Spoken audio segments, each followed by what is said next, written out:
नमस्कार, आदाब, सत श्री अकाल। जय हिंद प्यारे साथियों, मैं मनोहर स्वागत करता हूं आप सभी का आज के डीएनए की सेशन में। डीएनए डेली न्यूज़पेपर एनालिसिस की सीरीज में जो यूपीएससी, बीपीएससी सहित सभी एग्ज़ाम के लिए exam oriented concept plus facts Hindi में उपलब्ध कराता है। आज है दिनांक 11 फरवरी 2026। तो मुझे भी इस बात का खेद है कि 6 फरवरी के बाद 7, 8, 9, 10 कुल 4 दिन हमने डीएनए सेशन को लाना स्किप किया है। हालांकि इस बात की हमें खुशी हो रही है कि सेशन स्किप हुआ, लेकिन लगातार हमने आपको पीडीएफ जो होता है न्यूज़पेपर का शॉर्ट नोट्स या डीएनए पीडीएफ आपको लगातार उपलब्ध कराता रहा है। आगे बढ़ते हैं। डीएनए ने कुछ दावा करना शुरू किया था, जैसे कि बिहार एसआई 1799 में 15 प्लस क्वेश्चन। तो वो दावा आपको पूरा करके मिला है और उस सब का कई सारे विद्यार्थी ने डीएनए सीरीज का साक्षी भी बने हैं। आगे हैं एईडीओ एग्ज़ाम में 30 प्लस क्वेश्चन, 72वीं बीपीएससी में 40 प्लस और बीएसएससी में 30 प्लस क्वेश्चन। हाँ, अगर हम बीपीएससी की बात करें तो जल्द ही हम आपको एक छोटा सा वीडियो उपलब्ध कराने वाला हूँ, जिसमें ये बताया जाएगा कि आप बिहार स्पेशल मेरे ही मतलब अपना ही इस चैनल से, सफ़र सिविल सर्विस चैनल से और मेरे द्वारा बनाया गया नोट्स ही क्यों रिवीजन करें। तो इसके लिए आप लोग तैयार रहेंगे। आज लेट नाइट तक ये वीडियो आपको उपलब्ध मिल जाएगा। अगर हम सेंट्रल एग्ज़ाम की बात करें तो यूपीएससी को में 10 प्लस क्वेश्चन, आरआरबी एनटीपीसी में 15 प्लस, आरआरबी लेवल 1 में 15 प्लस। हालांकि यहाँ करंट अफेयर का वेटेज अब टोटल 25 के 25 हो गया है।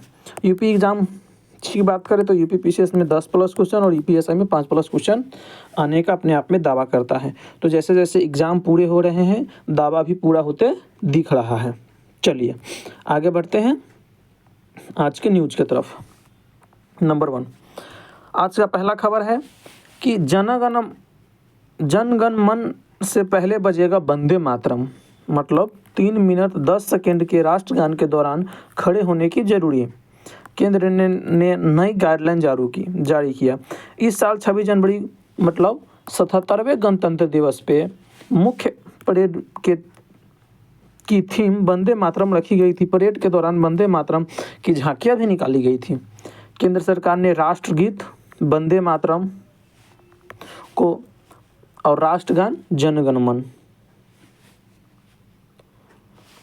को निर्देश जारी किए हैं। गृह मंत्रालय के आदेश के अनुसार अब सरकारी कार्यक्रमों, सरकारी स्कूलों में आयोजनों या अन्य औपचारिक आयोजनों में वंदे मातरम बजाया जाएगा। इस दौरान उनके सम्मान में हर व्यक्ति को खड़ा होना अनिवार्य होगा।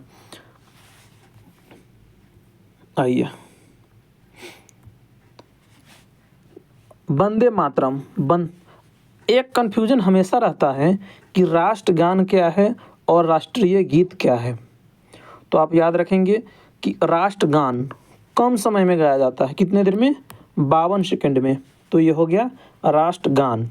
गान थोड़ी देर के लिए होता है, गीत अधिक समय के लिए होता है। गान थोड़े समय के लिए और गीत अधिक समय के लिए। तो राष्ट्रगान क्या हो जाएगा?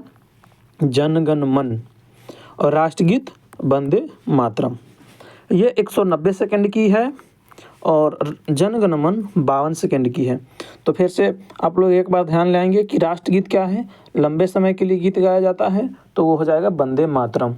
जनगण मन राष्ट्रगान है क्योंकि गान छोटे समय की होता है।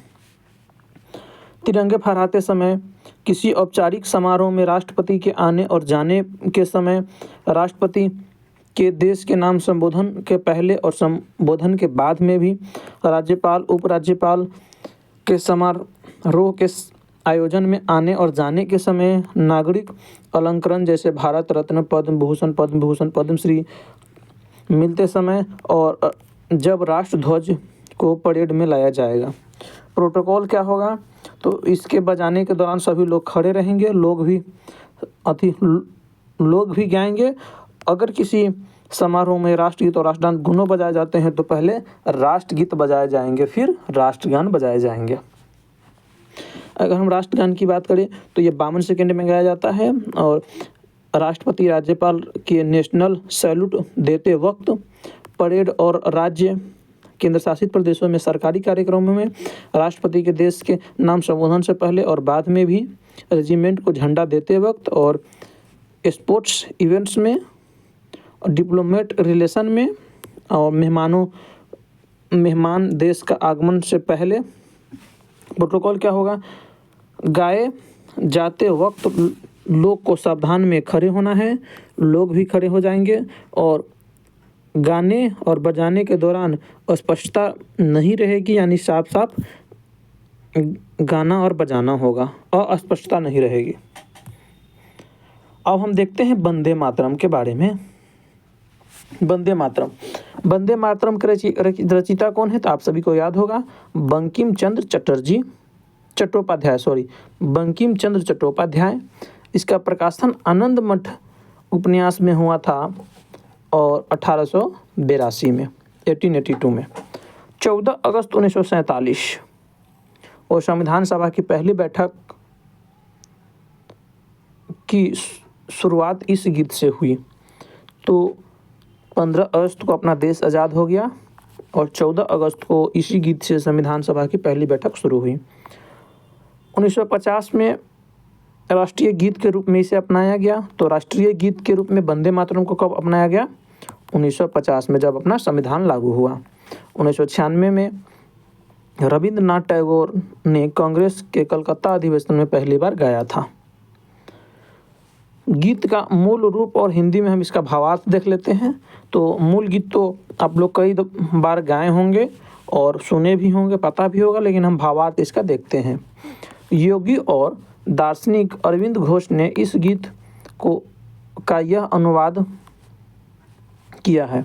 हे माँ, तेरी धरती जल से भरपूर है, फल फूल से लदी हुई है, मल्य पर्वत की ठंडी सुगंध से शीतल है, खेती में लहलहाती फसल से आच्छादित है, तेरी रातें चांदनी से नहाकर पुलकित हो उठती है और वृक्ष खिले फूलों और पत्तों से सजे रहते हैं। तू मुस्कान बिखेरने वाली, मधुर वाणी बोलने वाली, सुख देने वाली है। तेरे करोड़ों पुत्र के गले से उठती आवाज़ गगन में गूंजती है और करोड़ों भुजाओं में तलवारें और अस्त्र शस्त्र चमकते हैं। कौन कहता है कि तू निर्बल है माँ, तू अपार शक्ति है, संकट से पार लगाने वाली है और शत्रुओं को नाश करने वाली है। तू ही ज्ञान है, धर्म है, हृदय में है और तू ही जीवन का सार है। तू प्राण है, भुजाओं की शक्ति है और हृदय की भक्ति है। हम तुझे ही पूछते हैं हे माँ, तू ही 10 अस्त्र शस्त्र धारण करने वाली माँ दुर्गा, कमल के आसन पर विराजमान माँ लक्ष्मी और तू ही माँ सरस्वती है। हे निर्मल माँ, मैं तुझे प्रणाम करता हूँ। ये क्या है, वंदे मातरम की हिंदी अनुवाद। आइए अब हम जीके के तौर पे देखते हैं।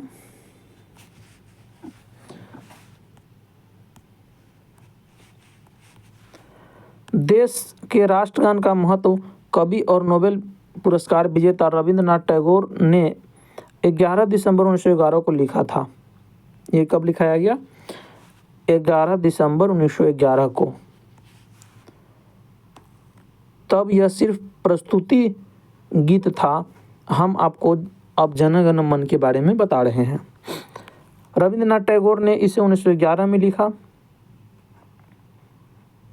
इनका मूल रूप बांग्ला था, जनगण मन के बारे में। और राष्ट्रीय गीत वंदे मातरम बंकिम चंद्र चट्टोपाध्याय और रविन्द्रनाथ टैगोर ने क्या लिखा है, राष्ट्रगान। राष्ट्रगान क्या है, जनगण मन। और ये बांग्ला में रचित भरतो भागतो विधाता का यह पहला पैरा है। इसे भाग्य विधाता नाम दिया गया है। इसे गाने में 52 सेकेंड का समय लगता है। 27 दिसंबर 1911 को कांग्रेस के कलकत्ता अधिवेशन में पहली बार गाया गया था। 24 जनवरी 1950 को संविधान ने इसे राष्ट्रगान का दर्जा दिया। इस गीत में कुल 5 पैरा है, लेकिन राष्ट्रगान के तौर पर इसका पहला पैरा ही लिया गया है। कुछ विशेष परिस्थितियों में राष्ट्रगान का केवल शुरुआती और आखिरी लाइन को छोटे संस्करण के रूप में गाया जाता है। इसके लिए 20 सेकंड का समय होता है। नेताजी सुभाष चंद्र बोस ने पहली बार 11 सितंबर 1942 को जर्मनी इंडिया सोसाइटी मीटिंग में इस गीत को नेशनल एंथम कहा था। इसकी धुन की आधुनिकीकरण नेताजी सुभाष चंद्र बोस की आज़ाद हिंद फौज के समय लिया गया था। राष्ट्रगान को कहाँ गाया जाना चाहिए और गाते समय किन बातों का ध्यान रखना चाहिए, इसे लेकर कई निर्देश जारी किए गए हैं। राष्ट्रगान का अपमान करने या किसी को राष्ट्रगान गाते समय रोकने पर prevention of insults to nation honour act 1971 के तहत 3 साल तक की उम्र कैद या जुर्माना हो सकता है। अब अपने हाथों से बनाया गया नोट्स वंदे मातरम के बारे में देख लेते हैं।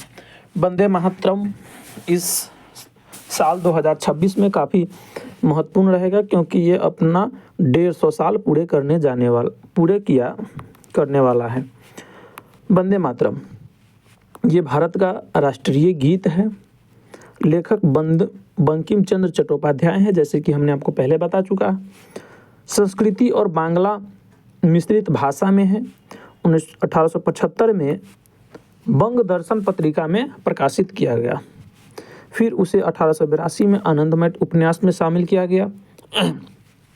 उसका अर्थ अभी हमने हिंदी में पढ़कर बताया है, लेकिन केवल अर्थ कहे तो मैं तुम्हारी वंदना करता हूँ माता होगा।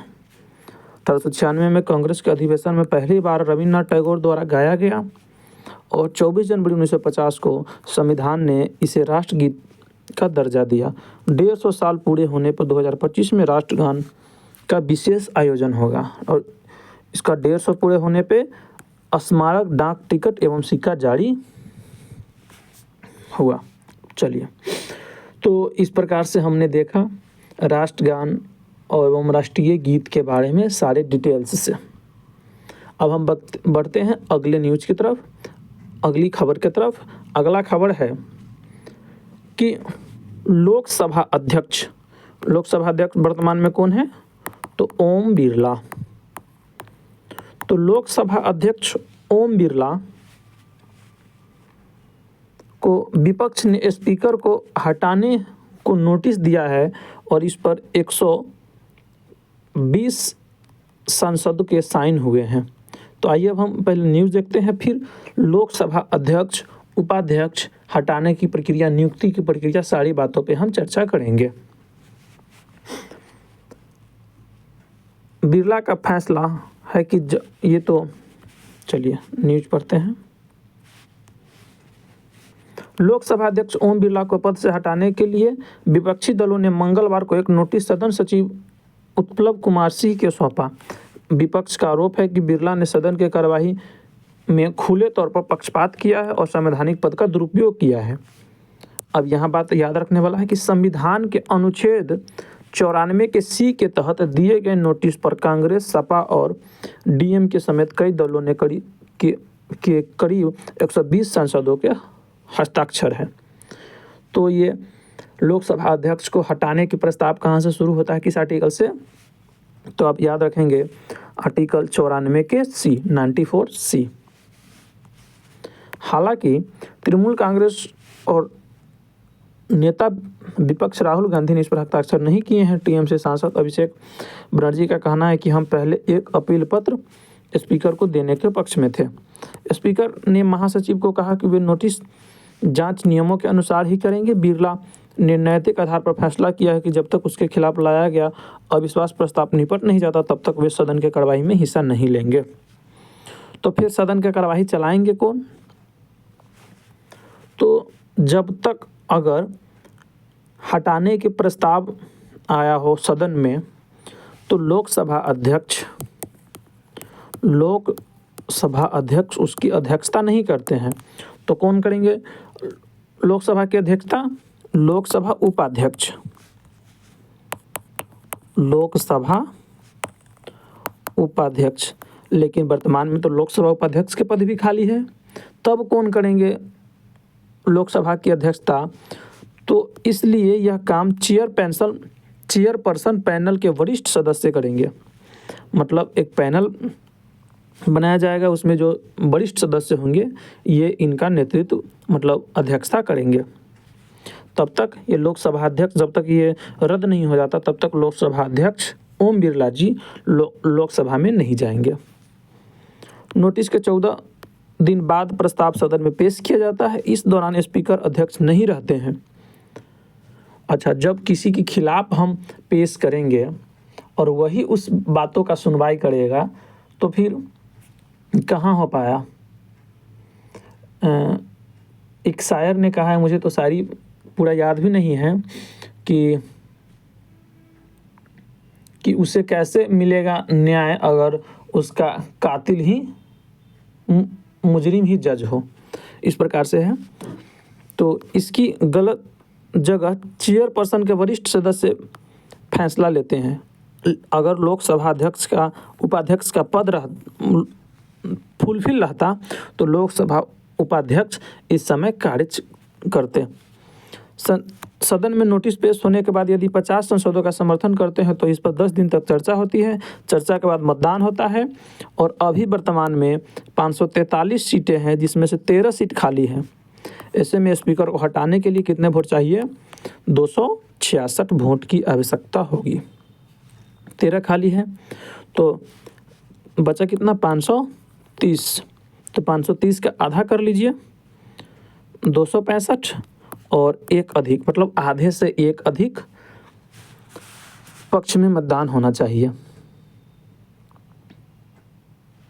तो आइए अब हम देखते हैं लोकसभा अध्यक्ष के खिलाफ अविश्वास प्रस्ताव की प्रक्रिया। तो इसे हम अब किस केस में हम कहेंगे कि राष्ट्रपति को हटाने के केस में है? क्या कहते हैं? अविश्वास प्रस्ताव।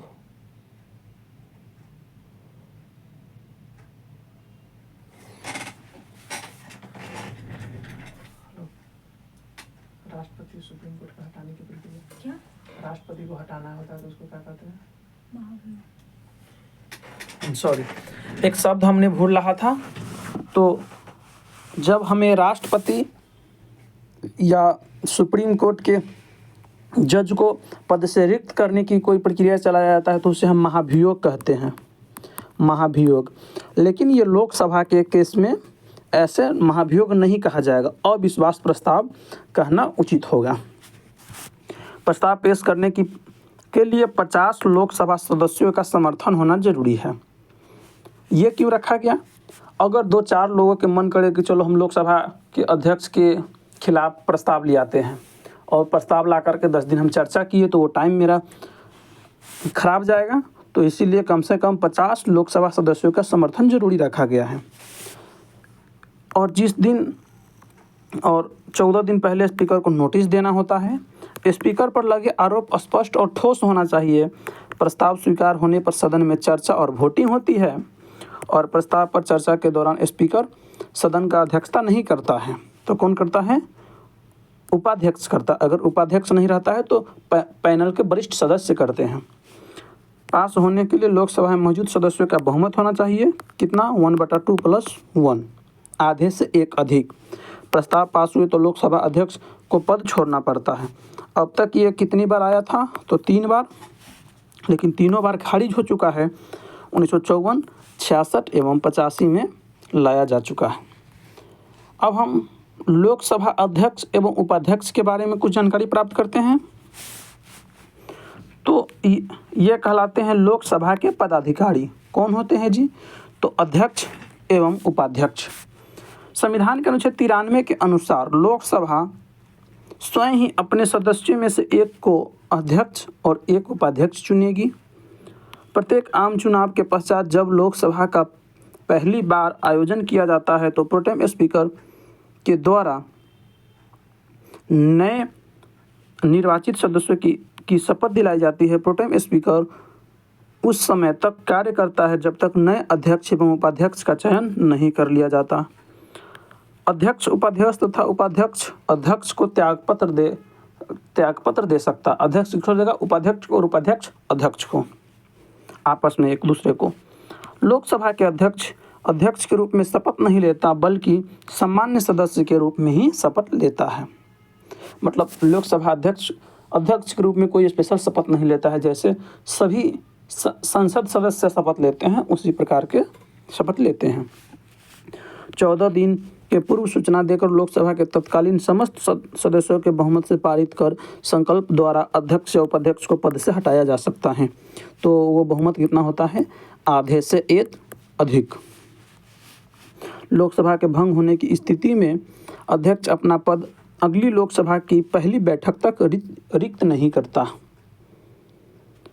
तो अगर लोकसभा भंग भी हो गया है, लेकिन फिर भी लोकसभा अध्यक्ष का पद भंग माने खाली नहीं होता, तब तक खाली नहीं होता जब तक कि अगले लोकसभा की पहली बैठक न हो।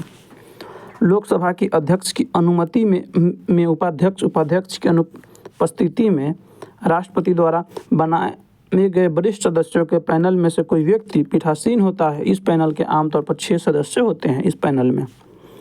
अब हम देखेंगे कि लोकसभा अध्यक्ष के कार्य एवं अधिकार क्या है। सदन के सदस्यों के प्रश्नों की स्वीकार करना, उन्हें सहमति करना व नियम के विरुद्ध घोषित करना। जैसे इन्हें हम कह सकते हैं क्लास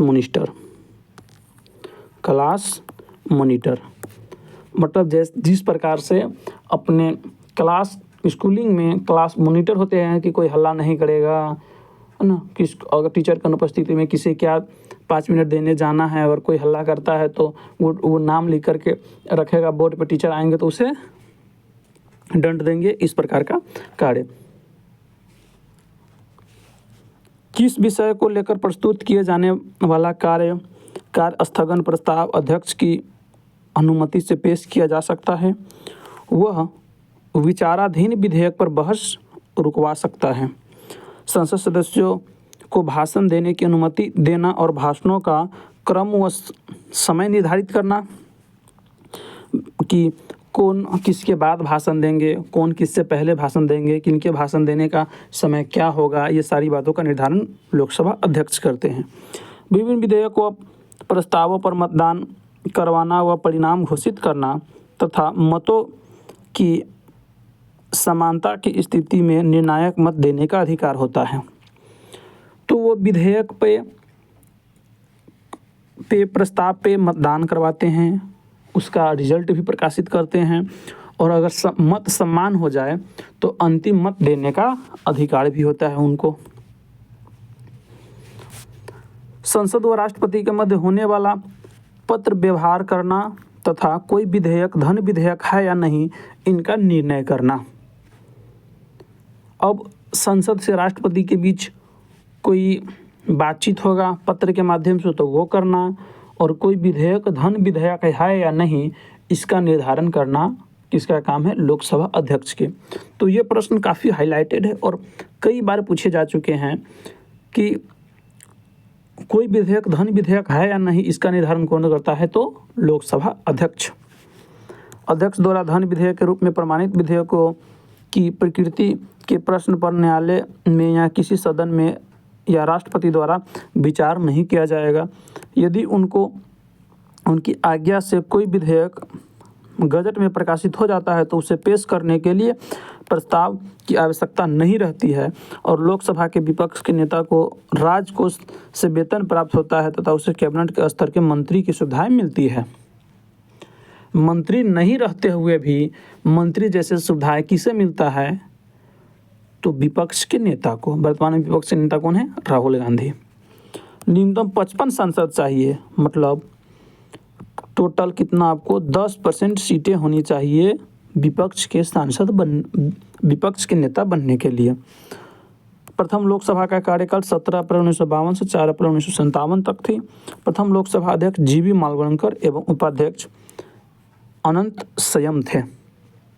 तो ये भी क्वेश्चन कई बार पूछा है कि प्रथम लोकसभा अध्यक्ष कौन थे? जीवी मावलंकर। चलिए, अब हम आगे बढ़ने से पहले थोड़ा पानी पीना चाहेंगे।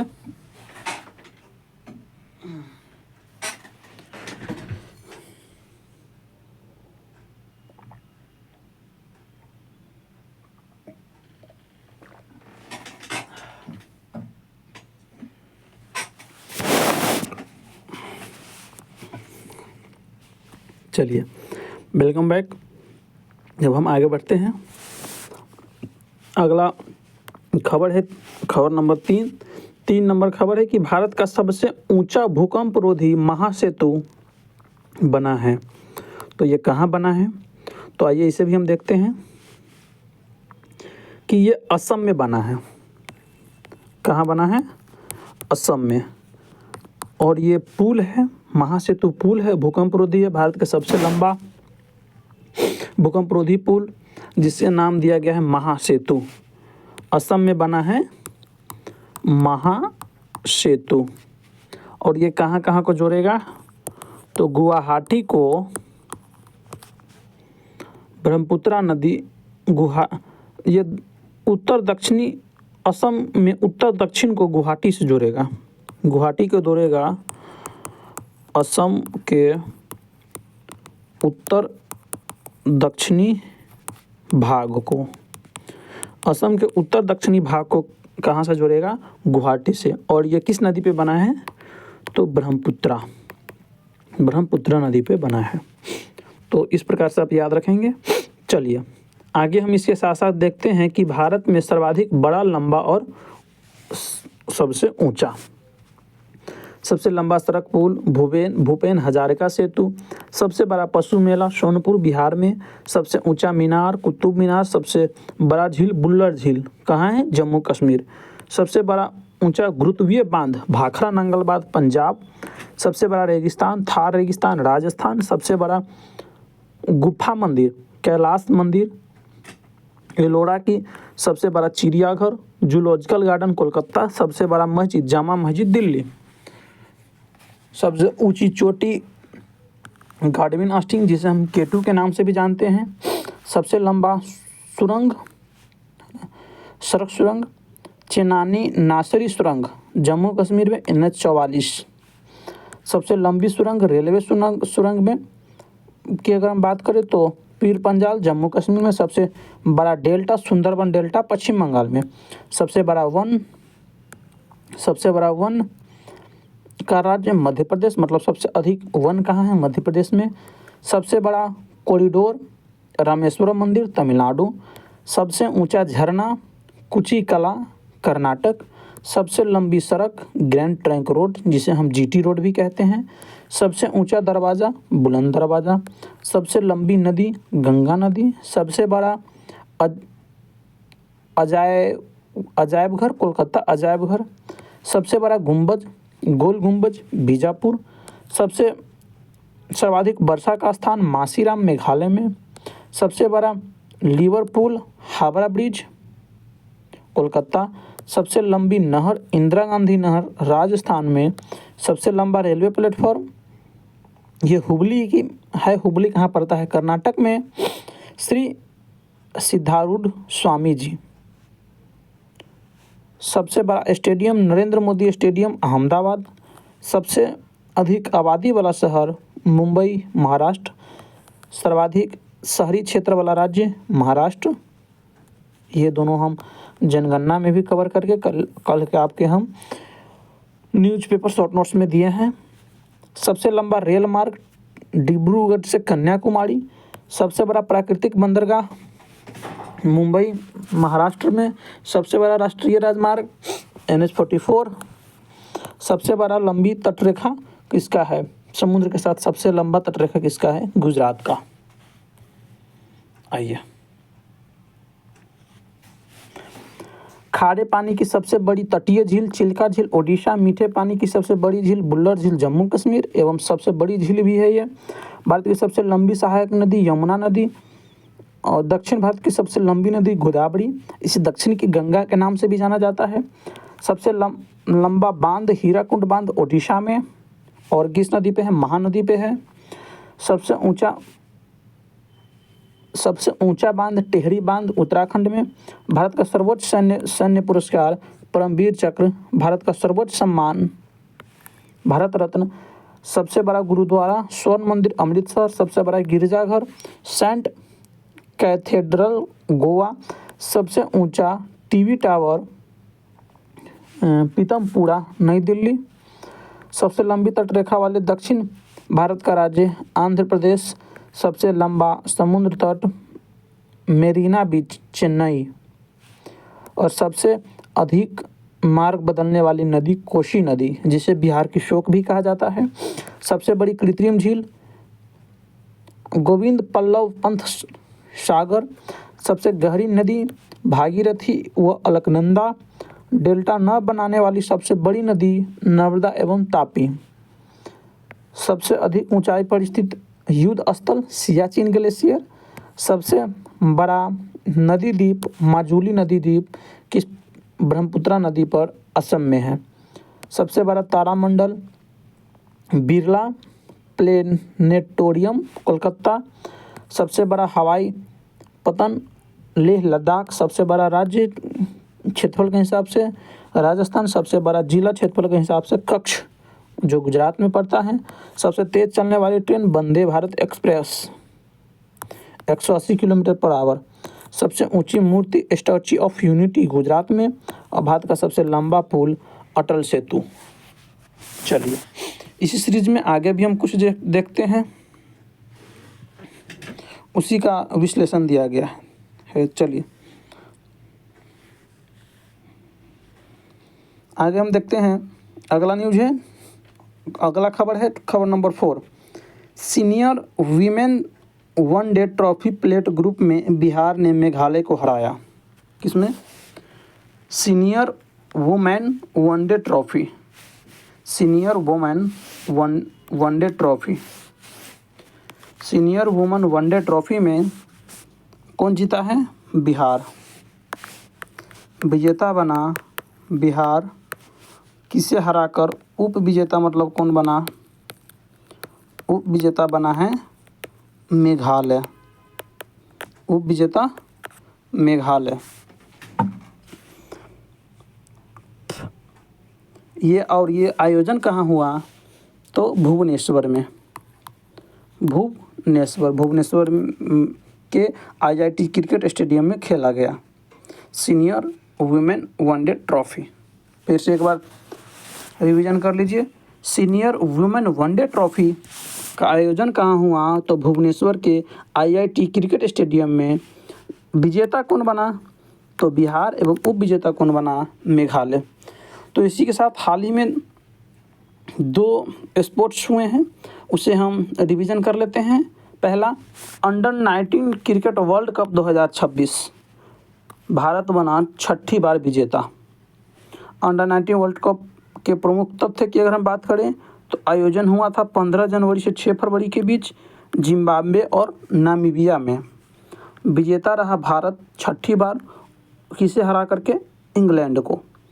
फाइनल परिणाम भारत ने इंग्लैंड को 100 रनों से हराया और हरारे स्पोर्ट्स क्लब जिम्बाब्वे में ये लास्ट मैच खेला गया। अगर हम इसमें पुरस्कार की बात करें तो player of the match Vaibhav Suryavanshi को मिला।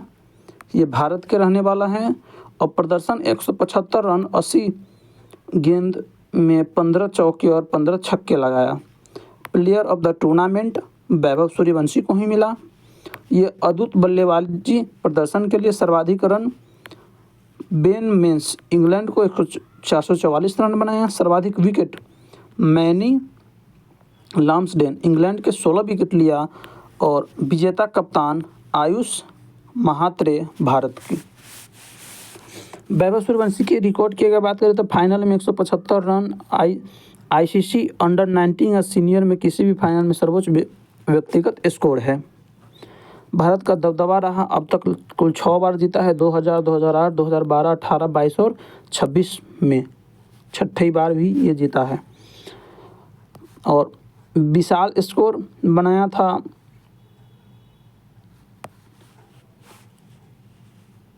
और ICC का पूरा नाम इंटरनेशनल क्रिकेट क्लब अंतर्राष्ट्रीय क्रिकेट परिषद का स्थापना हुआ था 15 जून 1909 को।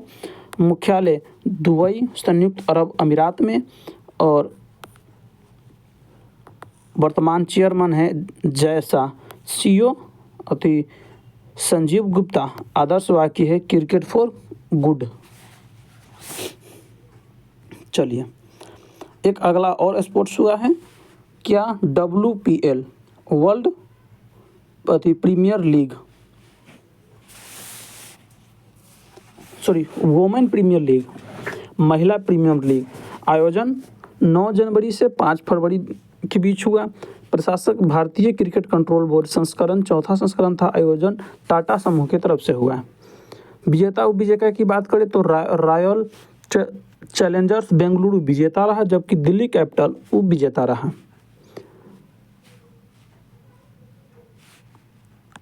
कुल 5 टीमें ने भाग लिया। कुल मैच 22 हुआ। फाइनल मैच बड़ोदरा के कोटाम्बी स्टेडियम में खेला गया। विजेता को 6 करोड़, उपविजेता को 3 करोड़। ऑरेंज कैप स्मृति मंथाना को और पर्पल कैप किसे, सोफी डिवाइन को मिला। Most valuable player Sophie Devine. Imaging player of the season Nandini Sharma रही।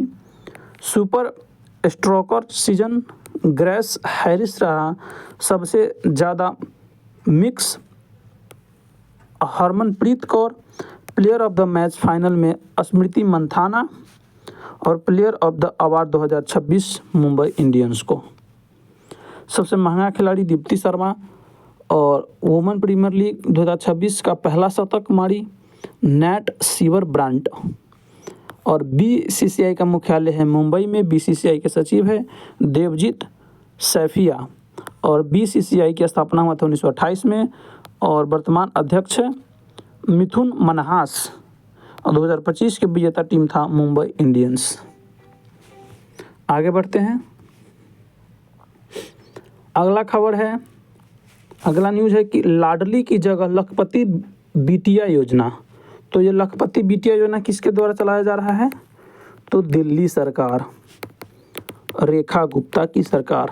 आइए, रेखा गुप्ता ने कहा है कि नई योजनाओं में बेटियों को मिलेगी पहले से अधिक राशि। तो यह है क्या, इसे हम पढ़ते हैं।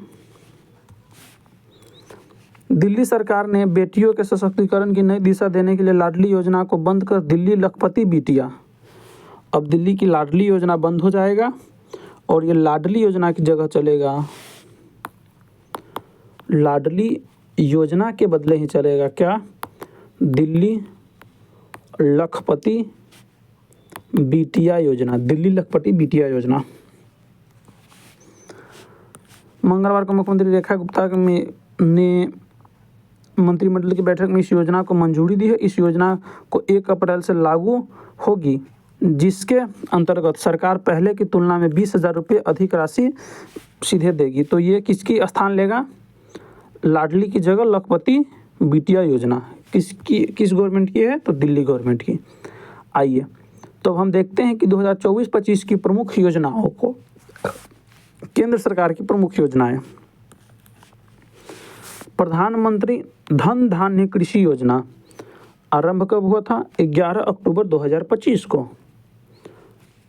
उद्देश्य है कि देश के 100 से कम उत्पादकता वाले जिलों को लक्षित कर कृषि उपलब्धता में, सिंचाई भंडारण सुविधाओं में सुधार करना, किसानों को आसान ऋण उपलब्ध कराना, फसल विविधीकरण को बढ़ावा देना और आत्मनिर्भरता हासिल करना।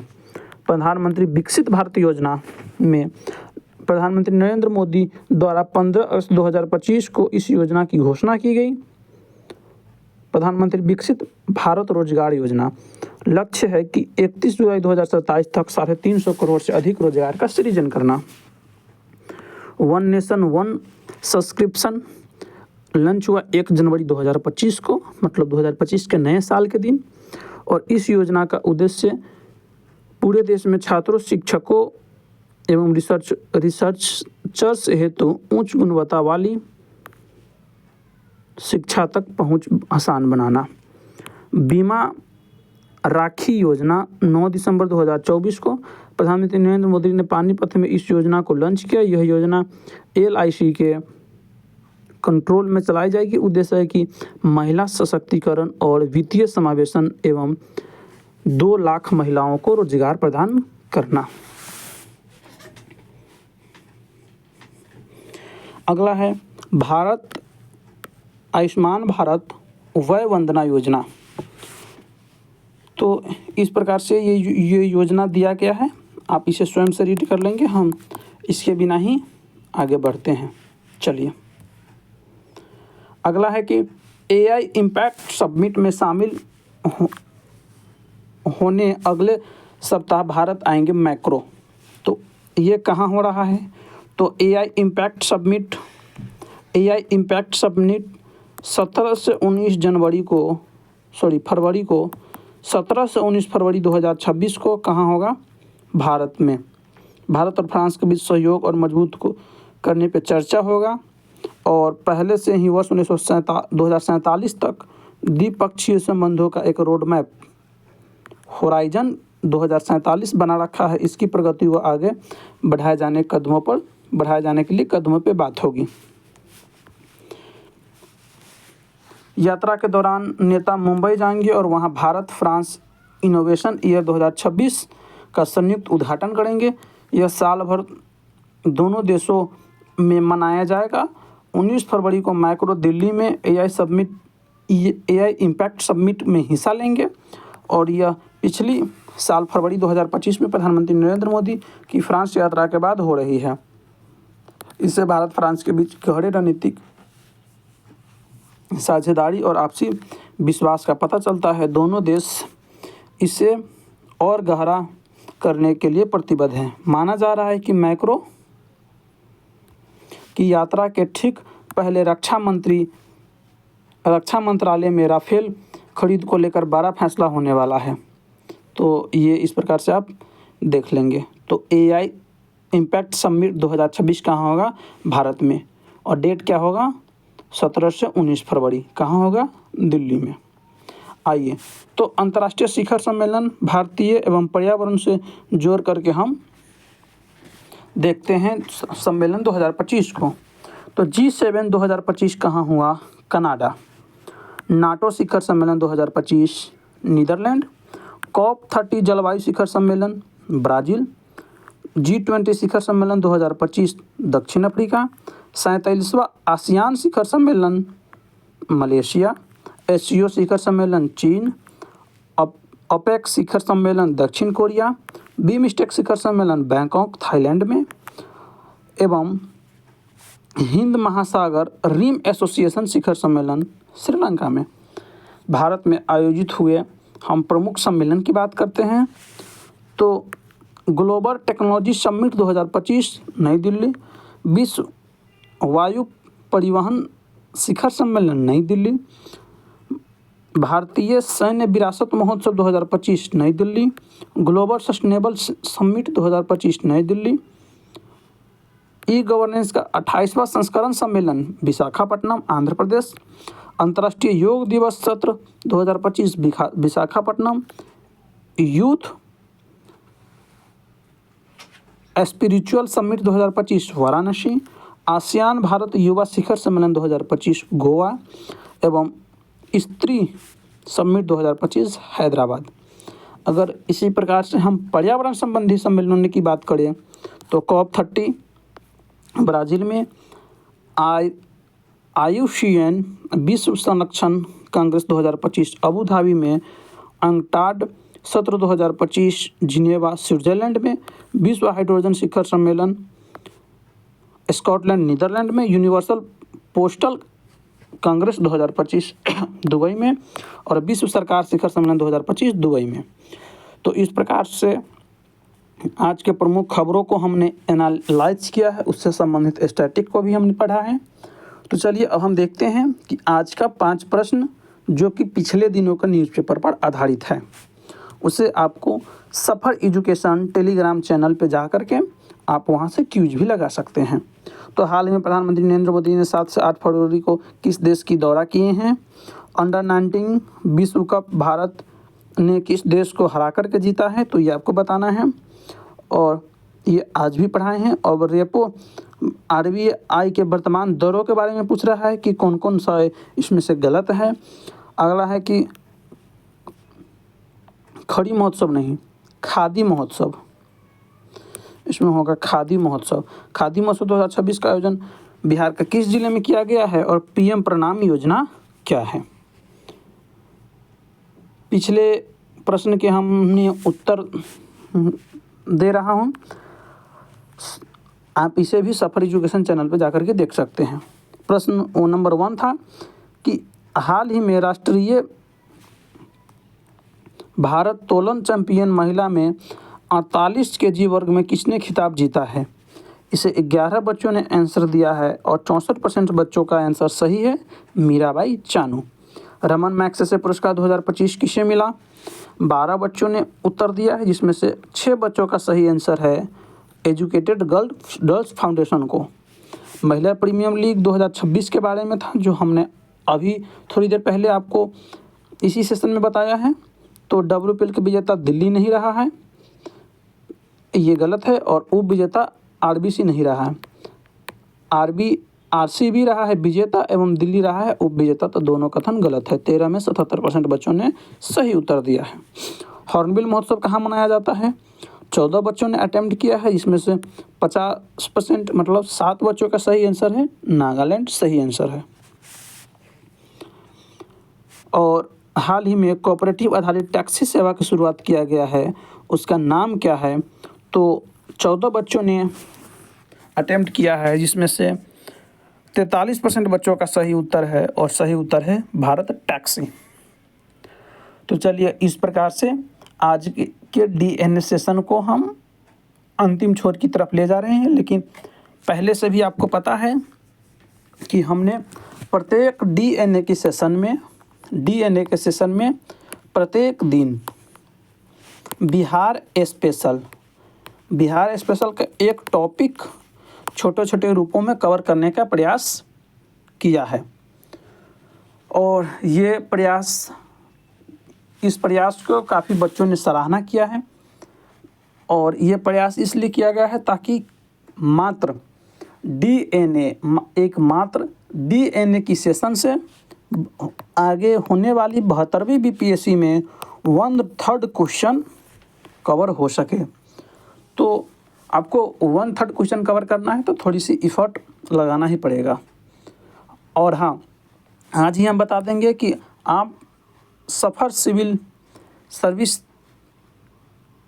यूट्यूब चैनल से ही और मेरे द्वारा बनाए गए नोट्स का ही रिवीजन क्यों करें, ये भी वीडियो आपको आज लेट नाइट तक उपलब्ध हो जाएगा। चलिए, तो आज का टॉपिक है आधुनिक बिहार। आज का टॉपिक है आधुनिक बिहार। अगर आप इससे पहले के टॉपिक नहीं पढ़ पाए हैं, जैसे कि सामान्य परिचय, प्राचीन बिहार, मध्यकालीन बिहार, और ये तीसरा नंबर क्लास में है आधुनिक बिहार। ये आधुनिक बिहार का पार्ट 1 होगा और पार्ट 2 हम कल के सेशन में कवर करेंगे। अगर आपने पिछला 3 वीडियो नहीं देखा है तो आप इसी चैनल के प्लेलिस्ट पर जा कर के, वहाँ से प्लेलिस्ट मिलेगा बिहार स्पेशल की, वहाँ से आप जा कर के कवर कर सकते हैं। चलिए आइए तो हम बढ़ते हैं आगे। आधुनिक बिहार। बिहार में यूरोपीय कंपनियों का आगमन। बिहार आने वाला पहला व्यापारी कंपनी पुर्तगाली था। 17वीं सदी के आरंभ में पुर्तगालियों के द्वारा बिहार से सर्वाधिक सूती वस्त्र का व्यापार किया जाता था। अगर हम क्रम की बात करें बिहार आने में, तो पुर्तगाली, डच, ब्रिटिश, फ्रांसीसी, इसे आप याद ही रखेंगे फोर्स डालकर, क्योंकि इस प्रकार से क्रम सजाने के लिए क्वेश्चन अब इसी प्रकार से बनेगा। केवल ये नहीं पूछेगा कि प्रथम भी कौन सी कंपनी था जो बिहार आया था, नहीं, अब क्रम पूछेगा आपसे। तो कैसे याद रखेंगे? पुर्तगाली, डच, ब्रिटिश, फ्रांसीसी।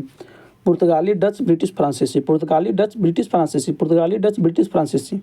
इसे आप कई बार इस प्रकार से दोहराएंगे, रिपीटेशन करेंगे तो आपको याद हो जाएगा।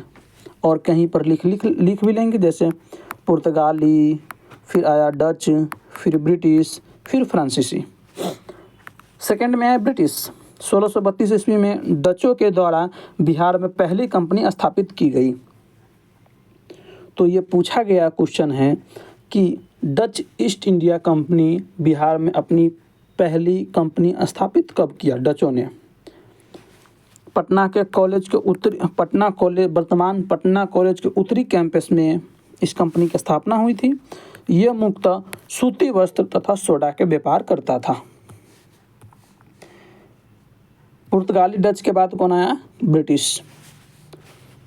ब्रिटिश कंपनी अंग्रेजों ने बिहार में अपनी पहली फैक्ट्री पटना के गुलजार बाग में स्थापित किया। अंग्रेजों ने संभवतः 1651 में बिहार में अपनी पहली कंपनी स्थापित किया।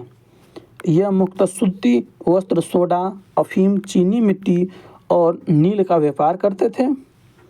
अफीम के व्यापार के लिए प्रमुख व्यापारिक केंद्र बिहार ही था। बिहार में अफीम मुख्यतः सारण, चंपारण, गोपालगंज, पूर्णिया आदि क्षेत्रों से प्राप्त किए जाते थे। अंग्रेज ने बिहार में पहला चीनी कारखाना सारण के मदौड़ा में लगाया। चीनी कारखाना कब? 1904 ईस्वी में। अगर हम एक बार फिर से याद करें तो सबसे पहले कौन आया? पुर्तगाली, फिर डच, फिर ब्रिटिश एवं फिर फ्रांसीसी। तो इस प्रकार से आप क्रम भी याद रख सकते हैं, नहीं रखना ही पड़ेगा। फ्रांसीसी, पुर्तगालियों ने बिहार में कोई भी फैक्ट्री स्थापित नहीं किया था। इसके बदले ये बंगाल को ही अपना व्यापारिक केंद्र बनाकर और बिहार से व्यापार करते थे। ये मुख्यतः सूती वस्त्र और सोडा का व्यापार ज़्यादातर करते थे। अगर हम इसे एक चार्ट के रूप में देखें तो चार्ट के रूप में कंपनी का नाम, स्थापना वर्ष, उत्पादन एवं स्थापना स्थल। पुर्तगाली फैक्ट्री 17वीं सदी पूर्वार्ध में आया। ये सूती वस्त्र का व्यापार करता था। कहाँ स्थापना स्थल का था? पटना कॉलेज का उत्तरी कैंपस। डच फैक्ट्री 1632 में अनाज, सोरे एवं सूती वस्त्र के साथ व्यापार करता था, भागलपुर एवं पटना से। ब्रिटिश फैक्ट्री 1651 में नील एवं सूती वस्त्र का व्यापार करता था, पटना, मुंगेर एवं भागलपुर से। और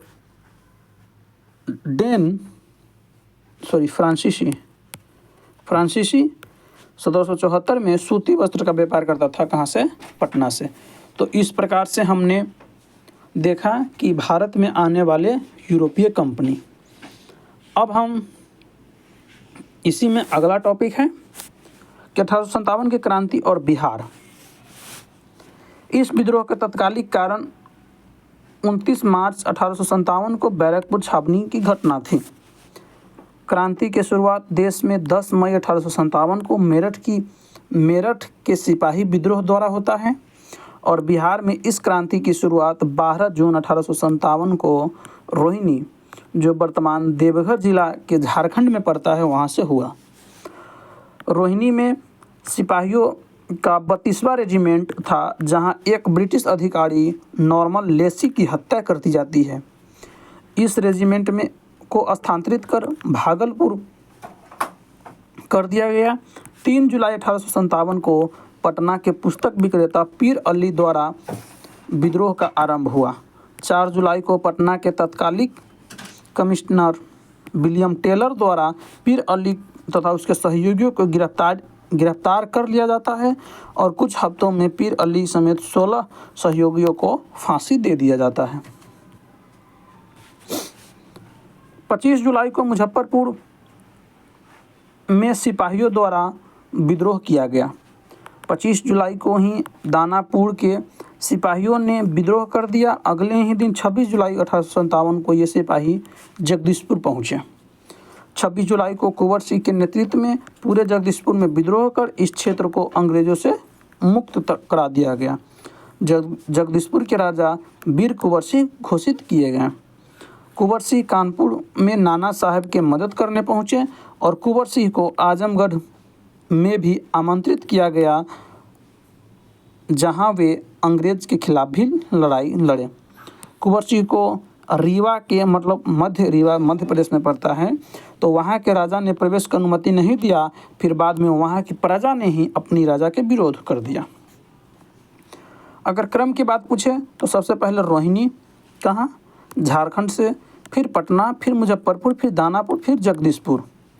तो आपको कैसे याद रखना है, यहाँ से झारखंड से स्टार्ट होगा रोहिणी, रोहिणी यहाँ पड़ता है, फिर थोड़ा उतर आएगा पटना, फिर थोड़ा उतर गया ये विद्रोह कहाँ, मुजफ्फरपुर में, फिर थोड़ा पश्चिम गया दानापुर, नहीं फिर पटना की तरफ आया, कहाँ, दानापुर, फिर यहाँ से यहाँ पहुँच गया जगदीशपुर। तो इस प्रकार से आपको याद रखना है।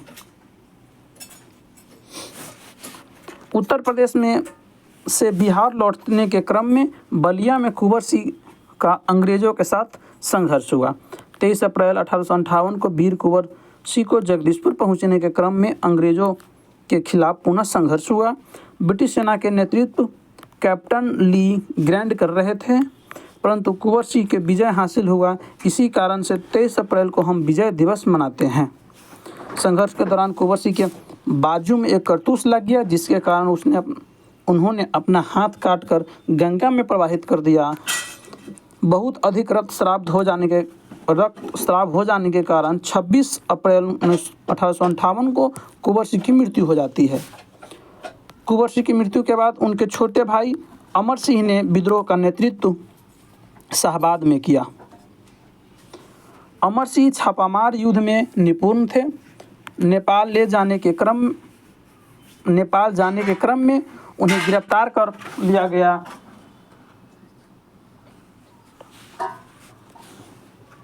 तथा गोरखपुर जेल में रखा गया, जहां उनकी मृत्यु पेचिश मतलब हैजा के कारण हो गई। 1857 की क्रांति का नेतृत्व गया में खुशहाल सिंह ने किया था और मुंगेर में क्रांति का कोई प्रभाव नहीं पड़ा। तो ये आप इस प्रकार से याद रखेंगे। अब हम देखते हैं कि बिहार में जनजातीय विद्रोह एवं सामाजिक आंदोलन। इससे पहले हम एक चार्ट में देख लेते हैं, फिर एक एक करके सभी का डिटेल्स देखेंगे। बहावी आंदोलन 1822 से 1870 पटना इसका केंद्र रहा एवं राष्ट्रीय स्तर पर नेता हुए इलायत एवं विलायत ने एवं अंतर्राष्ट्रीय स्तर पर नेता हुए अब्दुल बहाव। नोनिया विद्रोह 1770 से 1800 के दशक में प्रमुख केंद्र रहा सारण, चंपारण, पूर्णिया, हाजीपुर एवं गोपालगंज। सन्यासी विद्रोह 1800 से 1802 में और प्रमुख केंद्र रहा पूर्णिया। ये बिहार दरोगा में पूछा गया क्वेश्चन है। कोल विद्रोह 1831-32 में छोटा नागपुर के पठार और नेतृत्वकर्ता बूढ़ो भगत। भूमिज विद्रोह 1832 छोटा नागपुर गंगा नारायण सिंह नेतृत्वकर्ता। लोटा विद्रोह 1856 स्थान मुजफ्फरपुर केंद्रित रहा।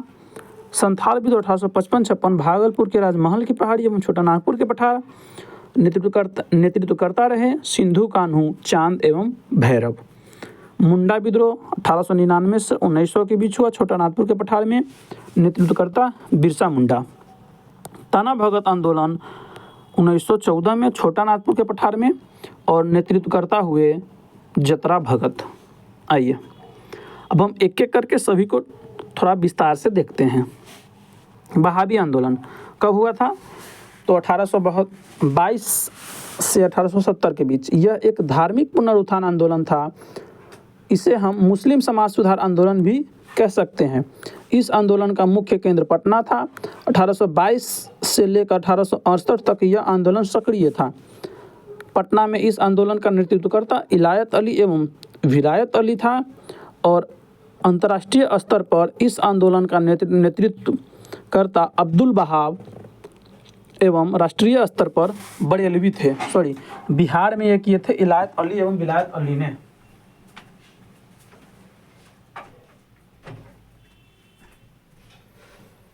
राष्ट्रीय स्तर पे थे कौन, आप उसमें थोड़ा सुधार कर लेंगे चार्ट में। अगला है नोनिया विद्रोह। नोनिया विद्रोह हुआ 1770 से 1800 के बीच। नोनिया विद्रोह हुआ 1770 से 1800 के बीच। यह विद्रोह नोनिया जातियों के द्वारा किया गया था। नोनिया लोग सोने के मिट्टी को जमा कर यूरोपीय कंपनियों को बेचा करते थे। एक मन सोने की मिट्टी के बदले अंग्रेज नोनिया को केवल 1 रुपये देते थे, जबकि अन्य कंपनियां 2 से 3 रुपये देता था।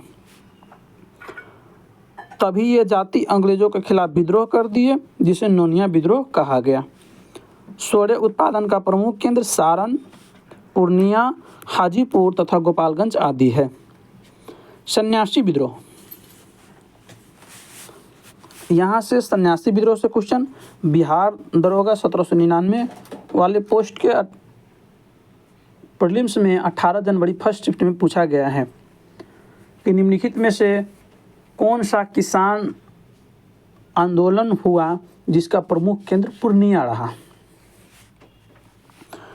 अंग्रेजी लोग भारतीय सभ्यता और संस्कृति से अपरिचित थे, तो यह सन्यासी विद्रोह हुआ कब था, 1800 से 1802 के बीच। बिहार के पूर्वी क्षेत्र तथा सम्मिलित बंगाल के क्षेत्र में अंग्रेजों ने साधु संतों को भेदिया कहा तथा उन्हें फांसी देना शुरू कर दिया। बिहार के पूर्णिया जिला इस विद्रोह का प्रमुख केंद्र था और सन्यासियों ने एकजुट होकर अंग्रेजों के खिलाफ विद्रोह कर दिया। कोल विद्रोह 1831 से 1832। छोटा नागपुर के क्षेत्र में मुंडा, हो तथा उराव जनजातियों के द्वारा एक साथ सम्मिलित विद्रोह किया गया। यह विद्रोह भूमि संबंधित असंतोष से संबंधित था। इस विद्रोह के नेता कोल विद्रोह के नेता बुधो भगत थे। अगला है कि भूमिज विद्रोह। इसके नेता गंगा नारायण सिंह थे। यह विद्रोह छोटा नागपुर के पठार क्षेत्र में हुआ। यह विद्रोह भूमि संबंधित विवाद तथा अंग्रेज के शोषणकारी नीति के खिलाफ था। लोटा विद्रोह 1856। यह विद्रोह मुजफ्फरपुर के जेल में के कैदियों के द्वारा हुआ। यहाँ कैदियों को पहले धातुओं के बने लोटा दिया जाता था, बाद में उसके जगह मिट्टी के बर्तन दिया जाने लगा, जिससे कैदियों ने विद्रोह कर दिया। संथाल विद्रोह 1855-56। यह विद्रोह संथाल जनजातियों के द्वारा उग्र रूप से किया गया। इस विद्रोह का प्रमुख क्षेत्र भागलपुर में राजमहल की पहाड़ियाँ था और विद्रोह का सम्मिलित क्षेत्र छोटा नागपुर का पठार। संथालों के भूमि को जमींदारों तथा अंग्रेजों के द्वारा अवैध कब्जा के कारण हुआ। इस विद्रोह को दमिन एक कोह के नाम से भी जाना जाता है। तो दमिन एक कोह के नाम से किस विद्रोह को जाना जाता है, संथाल विद्रोह। संथाल विद्रोह कब हुआ, 1855-56। इसके नेतृत्वकर्ता सिंधु कान्हू, चांद एवं भैरव थे। यह एक बहुत बड़ा हिंसक विद्रोह था जिसे दमन के लिए लेफ्टिनेंट थॉमसन, मेजर ब्रो तथा कैप्टन अलेक्जेंडर था दमनकर्ता में। विद्रोह के परिणाम स्वरूप संथाल परगने की स्थापना किया गया, जहां संथालों को विशेष छूट दी गई। अगला है मुंडा विद्रोह।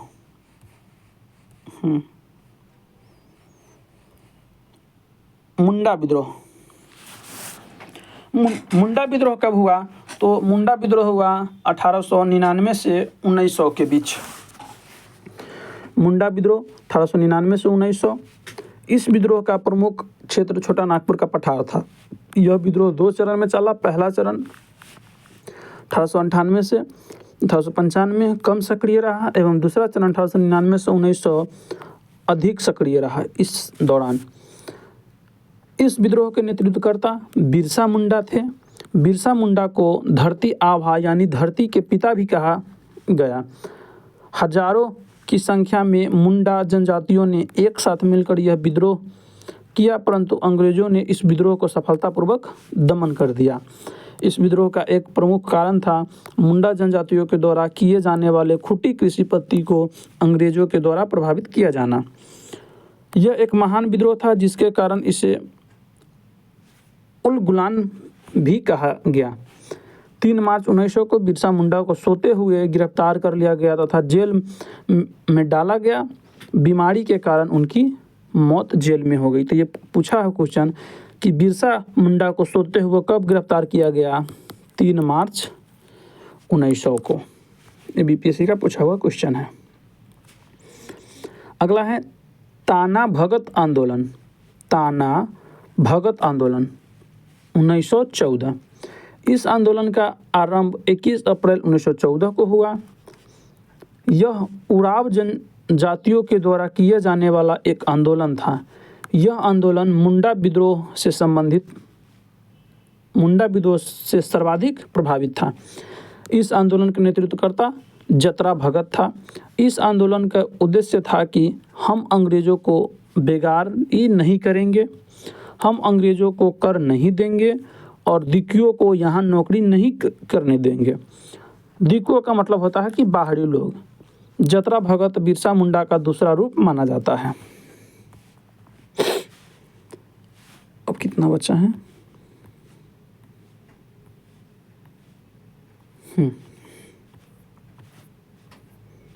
आइए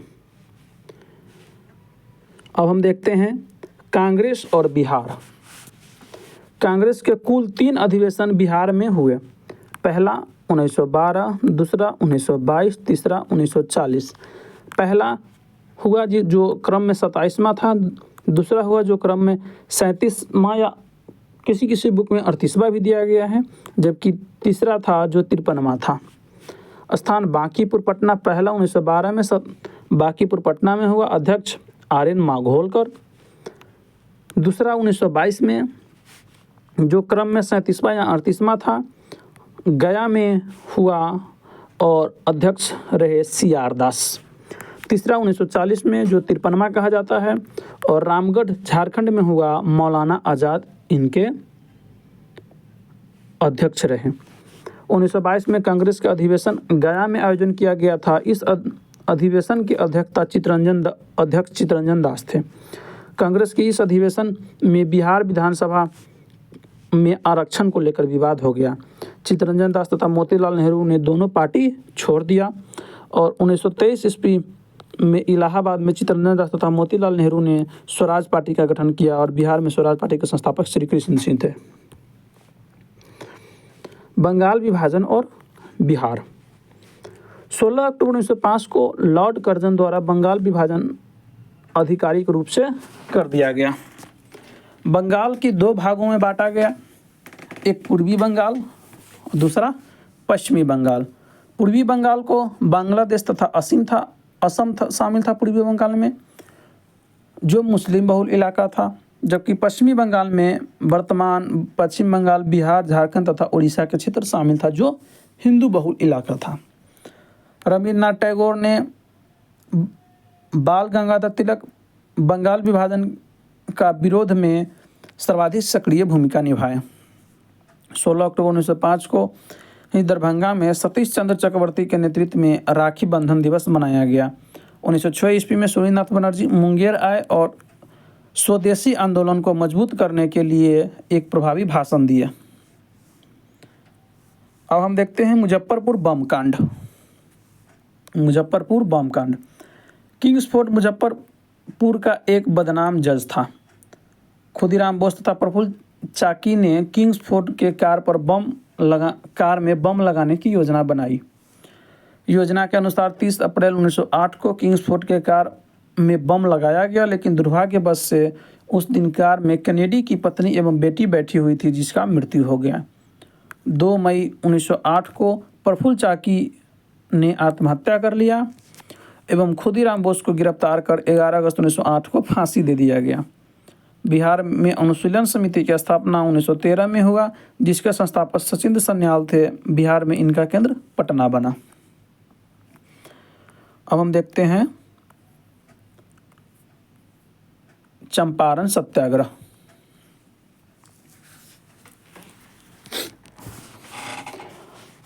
चंपारण सत्याग्रह।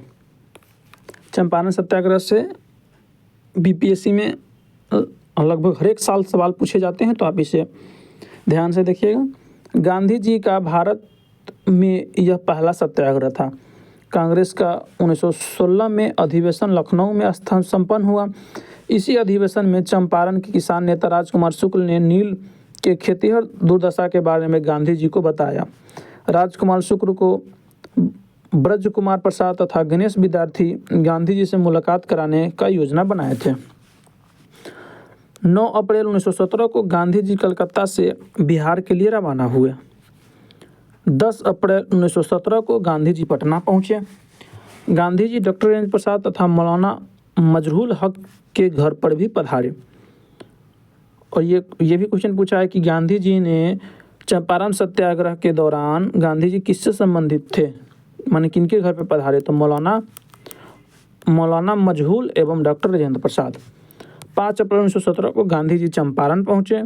16 अप्रैल 1917 को गांधी जी ने चंपारण का भ्रमण किया और चंपारण के तत्कालीन मजिस्ट्रेट हाई कोर्ट ने गांधी जी को धारा 144 के उल्लंघन के मामले में गिरफ्तार कर लिया।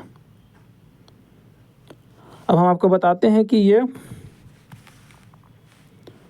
1867 ईस्वी में चंपारण के किसानों ने पहला नील विद्रोह किया था। तब पचगठिया पत्ती को समाप्त कर 3 कठिया पत्ती लाया गया। एक बार और हुआ था, कब? 1867 में।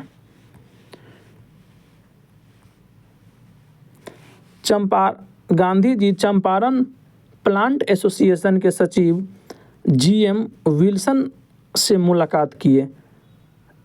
FG फ्लाई के नेतृत्व में एक जांच समिति का गठन किया गया। यह चंपारण कृषि एग्रीगेशन समिति, जिसे 6 सदस्यों शामिल किया गया, जिसमें गांधी जी भी मौजूद थे। ये क्वेश्चन आपको 71 BPSC में पूछा गया है। 71 BPSC में पूछा गया है। जांच के बाद 1918 में अधिनियम में बदलाव कर आधिकारिक रूप से 3 कठिया पत्ती को समाप्त कर दिया गया और गांधी जी के समर्थन में चंपारण में निम्नलिखित लोग शामिल थे: राजकुमार शुक्ल, ब्रज किशोर प्रसाद, JB कृपलानी, नरहरि पारिक, डॉक्टर राजेंद्र प्रसाद, मौलाना मजरूल हक, महादेव देसाई, अनुग्रह नारायण सिंह एवं रामनवमी प्रसाद। ये सभी नाम भी आपको याद रखने हैं। चलिए आगे क्वेश्चन पूछा था BPSC में ही कि गांधी जी की जान किसने बचाई। तो 1917 में चंपारण सत्याग्रह के दौरान गांधी जी बिहार में गए थे और इरविन ने गांधी जी को भोजन करने के लिए आमंत्रित किया। अंग्रेज ने भोजन में जहर मिलाकर गांधी जी को मारने का प्लान बनाया। जहां पे रसोइया था बत्तख मियाँ ने तमाम योजना को भंडाफोड़ करते हुए राजेंद्र प्रसाद को यह सारी बातों ने बता दिया। गांधी जी के लिए आए भोजन में दूध में जहर मिलाया गया था और बत्तख मियाँ ने दूध को बदल दिया था। तो इस प्रकार से हमने आज के इस वीडियो में देखा क्या बिहार के आधुनिक इतिहास का ये पार्ट 1 था। अब सेकेंड पार्ट अगले सेशन में हम कवर करेंगे। चलिए अब हम यहाँ आपको जानकारी के लिए बता दें कि यह है अक्टूबर की मैगजीन, ये नवंबर की, ये दिसंबर की, ये जनवरी की है। इसे स्कैन करके आप पढ़ाए गए एवं पेंसिल से लिखे गए एवं प्रिंटेबल फॉर्मेट में दोनों सभी प्रकार के PDF प्राप्त कर सकते हैं एवं लिंक भी आपको मिलता रहेगा। इस चैनल पे आप देख भी रहे हैं और इसके माध्यम से आप पढ़ रहे हैं। तो चलिए आज के लिए इतना ही। सेशन काफ़ी लंबा हो गया, 1 घंटा 15 मिनट की। हम नहीं चाहते हैं कि 1 घंटा से ज़्यादा सेशन लंबा हो, लेकिन कोई नहीं, जब आपके एग्ज़ाम के 1/3 वेटेज लेकर के चलता है तो थोड़ी समय तो आपको देना उचित बनता है। चलिए तो आज के लिए इतना ही, फिर मिलते हैं अगले सेशन में अगले वीडियो के साथ। तब तक के लिए जय हिंद। पढ़ते रहिए, आगे बढ़ते रहिए।